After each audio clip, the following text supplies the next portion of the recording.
There we go. We're back live. Thank you guys. Sorry about the technical difficulties. We are on And we're back. episode 18.2. 18.2. Here we are. All right. So thank you guys for your patience. We'll get it figured out. The Spotify, iTunes, or whatever other places we stream this on, it will not sound like that. So, but we're back. Where were we, Leigh? No idea. No pressure. I remember your son was picking you up from rehab. Okay. Well, I think I went like after that. I work a 12-step program. And um, I feel like I went past that. Oh yeah, because I was married already. Yeah, so I got 2 weeks married. later. That's Yeah. right. The wave. The Yeah, infamous the wave. Yeah, because and that just goes to show, like, my addictive behaviors like peak out, right? And so whenever I mean, he would probably get his feelings really hurt if I just called that addictive behavior that I'm married. But oops. But no, so about a year and a half ago, like, I stopped doing all the things that got me sober, man. And I was miserable. And what I found is, like, whenever that was happening and then I was going to work or whatever, I started, like, the way it shows in me, for me in particular, I will start picking you apart in my head, right?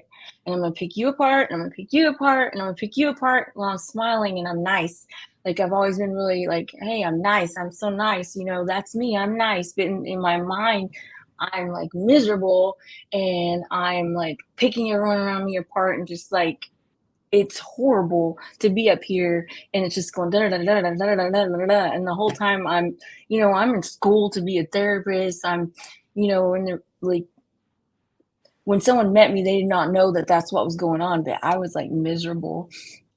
And it really is a blessing that I didn't relapse, because um I was just like, I would go home and just go to bed. I wasn't like doing any of the work, and I was pretty exhausted from going to school and working. But so I was like making excuses why I was miserable. Like, that's the reason I'm miserable, right? So I'm not sleeping and all that. But the reason I was miserable is because whenever I am doing that, like, that's one of those addictive behaviors, right? As I'm like trying to control everything in my head. And I heard something one day, and it said, like, because I was always like nice and helpful and everything, and me being helpful was a form of control, because I'm still trying to control the situation, because I think you can't do it good enough, and so I'm going to help you do it so it gets done right. And I wasn't realizing all of that stuff, right? um Anyway, and so, like, I met this really great lady, and it's actually my boss's wife, and she doesn't care if I say it. Anyway, since I was like, hey, will you sponsor me, because I need it. I need to reignite, like, whatever. And so it's been a journey this last year, because I started doing work again. And what I find is that, like, in the beginning, when we're starting to do the work, it's really uncomfortable, right? And it's really uncomfortable because we're growing. And then the longer time you have and you're going along, when you start to feel uncomfortable, that's when you stop doing the work, right? It's the complete opposite. And so it's important for me to, like, recognize that in everybody else, but it's really important for me to recognize when I start feeling uncomfortable, it's because I stopped doing work. So, how many years did you have sober when when you started working the steps again? So this was like a year and a half ago, so it would have been like six and a half Okay. years, something like Yeah. that. Yeah. Wow. Yeah. That, And I just because so I honestly, I pulled back from the step work for maybe like 2 years. And so, because when I came home from Portland, I had a sponsor there that's like the most amazing woman ever. And I kept her, right? And so here I am in Oklahoma, and it was really easy for me to get away with not doing anything because my sponsor was in Portland. And I did that for a long time. And I work with this, I call him a little baby, but I shouldn't do that because he's 22-year-old. He's a man. I think I know who you're talking about. I know exactly who you're talking about. And he like reignited in me, like we talk about steps and we talk about just like life, and he doesn't know like what a blessing he is to me. And it's because, you know, one day he was like, do you go to meetings? And I was like, man, I started like, you know, making all these excuses. No, I go to school at night or whatever. And he was like, you're not making any sense to me right now. Like, why are you not going to meetings? And I was like, well, you know, and then, you know, I realized, you know what, I'm miserable, and I want that back. I want that, like, you know, that 2 years sober feeling back, you know. And man, it ever since I started doing that, like life is so good. And I'm not so like clanking around. Like I feel like whenever I stop doing the work, it's like a fort down in a garbage disposal, and it's just like that's what's going on in my head. And it doesn't shut up. And that's pretty horrible to walk around like that. But yeah, and so it's freaking been a crazy ride. I mean, who would have thought? I wish that I could share a picture of myself, because that would be pretty cool. Because there's a picture of me in jail, and like my mouth, like I always have like this like self-conscious about my mouth, because you know when you shoot meth, you know your mouth goes crazy. But there's a picture of me, and I swear my lips were over here, right? And I look at it sometimes, and I show my clients that picture sometimes, because they're like, you know, they don't really realize, you know, it breaks my heart when people don't know that recovery is possible, or that there's something that you can actually do. And not to beat yourself up, because like a physiological response, like, so when something happens and I see or smell something or hear something, and that initial thought, so that's where recovery comes in, right? Is because that thought comes up here, and like I don't have to follow that thought today, right? Because my thoughts and my thinking is just off whenever I'm not working a program. So That was what's a your lot of recovery? information. What's your recovery look like today?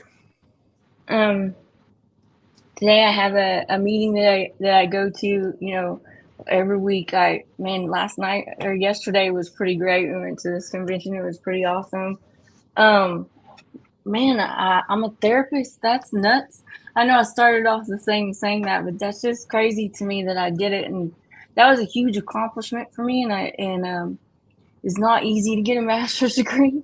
It's not easy at all. And it's pretty amazing that I get to live a life today where I don't have to let my thoughts lead my actions, right?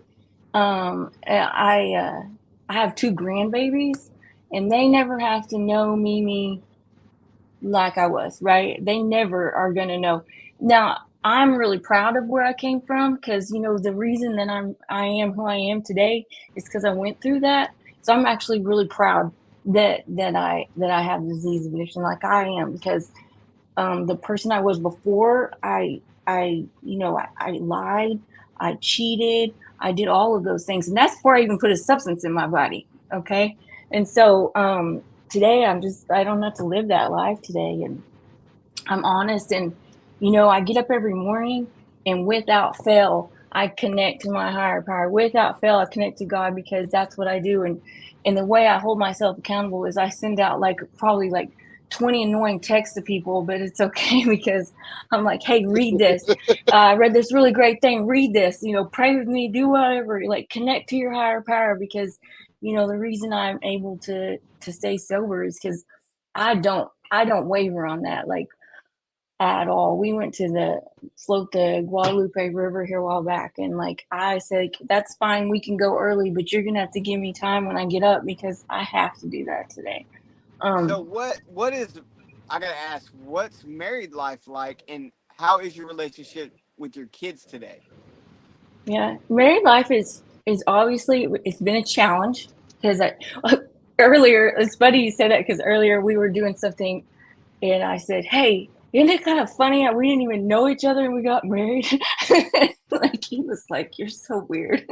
But uh, uh, it's been a challenge, you know, but it's good. Like, we support each other, you know, just like any relationship, you know, you have your ups and downs, but what it does is like when you come out that other end, you come out stronger than you were before. Just like addiction, right? But he supports me, but my kids are like everything to me. I talk to all of my kids every single day, and every single night I say good night, I love you. And I was sick here a while back, and I didn't do that. My son like got really worried and was like called my mom. He was like, "Is mom okay?" But Aw. not that I relapsed, but because I was like really sick and I hadn't texted. But it's kind of crazy. I mean, I'm gonna bring this up. Like, I don't know if it's okay if I talk about this, but whenever I was shooting dope, like I had is it okay if I talk about breasts for a second? Not weird. Yeah. It's not weird. It's not weird, but I had like breast implants. This is the insanity of it, right? And so I would shoot up at my breast implants. It would shoot up in my breast, right? And it like made like a perforated edge or whatever and just like ripped open and so it ruptured. And so I've Oh been my like God. super sick. And so I recently had surgery to get that fixed, and like I feel like a whole new woman. I was like, dang, I was like, my body was poisoning, and like we suffer the repercussions long after we get sober, right? Stuff is still there, and like I'm kind of embarrassed that I just shared that, but I think it's important because that was my insanity, you know. I just did that, and then I couldn't figure out why I was like sick. And it's really hard to be sick in recovery because, you know, our minds automatically are like, hey, I don't like feeling this way, I need to cover it up, right? But I don't know, was that okay? I mentioned breast. Yeah. No, you're fine. That's So, Chris. Leigh, I'm going to go and ask you the question. What keeps you from giving up? My higher power connection with God. Just doing morning meditation every single morning. My kids, my mom, my husband, like just all of it. Working a program, like all of it. It takes every bit of everything. You can't just do one thing. You have to do all of it. So Yeah. I'm gonna shout out Paul Dotson on here. He said he's almost 2.5 years sober from alcohol and almost 3 months sober Well, from, or here, I almost just three put it months right there. clean of stupidity. Yeah, I put it, right on. it's right there on the screen now. And yeah, I've been throwing his stuff up. So shout out, Paul. Yeah, shout out Um, Paul Dotson. And sorry, we can't shout out the other ones from earlier in the recording. We obviously got cut up. He said, "What up? Thank you." So what's going to be your question for our next guest? I don't even know who our next guest is. I mean, we do. It's in the calendar, but I don't remember. So Okay, it can be anything. It can be recovery, whatever. Okay. I was thinking, like, how do you define spirituality, and like, has that definition for you changed over time? That's what I was thinking. Ooh, That's really that's good. good. And has that definition changed over time? You know what? I Yeah. want to answer that. I know that's a question for the next guest, but I want to answer that because when I got sober, when I was out there strung out, I felt like God was, you know how people always say God to them was like, if they do anything bad, he will smite you, and they were super scared of him. Yeah, Not to scoreboard. me. To me, my conception of God was he was my homeboy, and if I wanted to go steal some stuff, he was right there with me, and he was cool with it. And so my conception of God when I was getting high was like way more lax. And yeah, over the years, when I first got sober, over the years now I've come to realize that I think all the things that God didn't want me to do was because he didn't want it to hurt me. You know, we always think it's like God don't want us to have fun. He just don't. He knows the pain it's going to cause down the road. You know, and I think sure. he tries to keep us from that. But Definitely. He's just up there. He's like waiting for you to connect. That's what spirituality is for me. It's that connection. Like they're just he's waiting there for you to connect. And if you don't connect, you don't get to fill that void with that spiritual connection. Like you have to fill it. But one of my favorite lines in that one book in recovery, I'm not going to say the name of it, but it's God does not make too hard Make of turns too for hard of those who turns for those earnestly who seek him. honestly seek him. Yeah. Yeah. Straight up. I think it's if if we seek him, he's going to meet us right where we're at, you know. And as we do the seeking and continue in it, I believe that he reveals himself even more. For I sure. think we should start looking at doing that every show, Nemo. We can talk to Chris about that too, but have them ask the question, then all of us answer it depending on the time. I think that's Yeah, I like that. I like that. that's really good. I really like that. So you've Guys, inspired some change. I love y'all, but I'm sitting here and my family's out there in the ocean. I'm about to go out there and go swimming. I want Okay, to well, shout out. and Chris is gone too, so we'll go and cut it. And Leigh, thank you so much for telling your story. I hope my prayer is that someone got something out of it, you know, because you never know whose life you could change with just your testimony. Yeah, thank you so much, Leigh. It's been an honor. It's cool that I've known you for this long, and yeah, it's been really cool. So thank you very much for coming on here. Thanks. If Chris was here, I'm sure he'd say the same thing, but he can tell you when he sees you tomorrow at work. So yeah. All right, thank you all for tuning in. And shout out Paul Dawson, Sean Wood, Joshua Jackson. Congratulations on 4 months sober. And anyone else out there who's listening, if you're struggling, man, just keep trying. Don't ever give up. And if you got 4 months, 6 months, a year sober, get out there and help someone. You're never too early in recovery to help someone. 100%. So, I love y'all, man. I'm out. Love you, man. Thank you, guys. All right, we're tuning out here, guys. Thank you. Hey, $25 for this